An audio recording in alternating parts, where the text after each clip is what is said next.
রাজধানীর কৃষিবিদ ইনস্টিটিউটে ৭ দিনব্যাপী দেশ গড়ার পরিকল্পনা শীর্ষক এই কর্মশালার আয়োজন করে বিএনপি। সোমবার বিকেলে লন্ডন থেকে ভার্চুয়ালি কর্মশালায় যুক্ত হন দলের ভারপ্রাপ্ত চেয়ারম্যান তারেক রহমান। দেশ গড়ায় বিএনপির নানা পরিকল্পনা তুলে ধরে তিনি দলের নেতাকর্মীদের জনগণের কাছে যাওয়ার নির্দেশনা দেন। মানুষ ধানের শীষের পক্ষে রায় দিলে এই প্রত্যেকটা ৮টার প্রত্যেকটা প্ল্যান আমরা বাস্তবায়ন করতে পারবো ইনশাল্লাহ।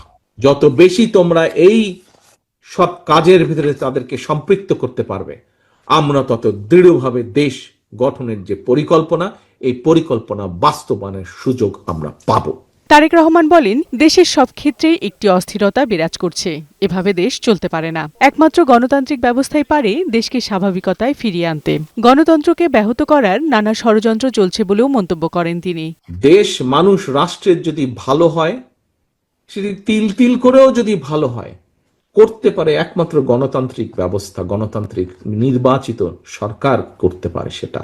দেশ গড়ার পরিকল্পনা, যেই পরিকল্পনাগুলো আমরা গত কয়েক বছর ধরে সুন্দর করে আস্তে আস্তে বিভিন্ন বিশেষজ্ঞ সাথে আলাপ আলোচনা করে রেডি করেছি, এরকম ইন ডিটেইল দেশ গড়ার পরিকল্পনা বিএনপি ছাড়ার কোন দল দিয়েছে?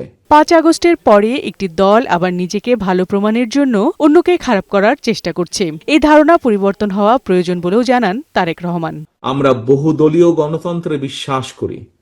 বহুদলীয় গণতন্ত্রে মানুষ বিভিন্ন মতামত দিবে, মতামত দেওয়ার অধিকার তার আছে, বক্তব্য রাখার অধিকার তার আছে, কিন্তু অবশ্যই একজন ভালো আর বাকি সবাই খারাপ, এটি কোনোভাবেই কাম্য হতে পারে না। এই ধারণার পরিবর্তন হতে হবে। এটি গণতন্ত্রের জন্য হুমকি। আগামী নির্বাচনে প্রার্থীর জন্য নয়, বরং দলের জন্য কাজ করতে সকলের প্রতি আহ্বান জানান বিএনপির ভারপ্রাপ্ত চেয়ারম্যান। বিউটি সমাদ্দার, বৈশাখী সংবাদ, ঢাকা।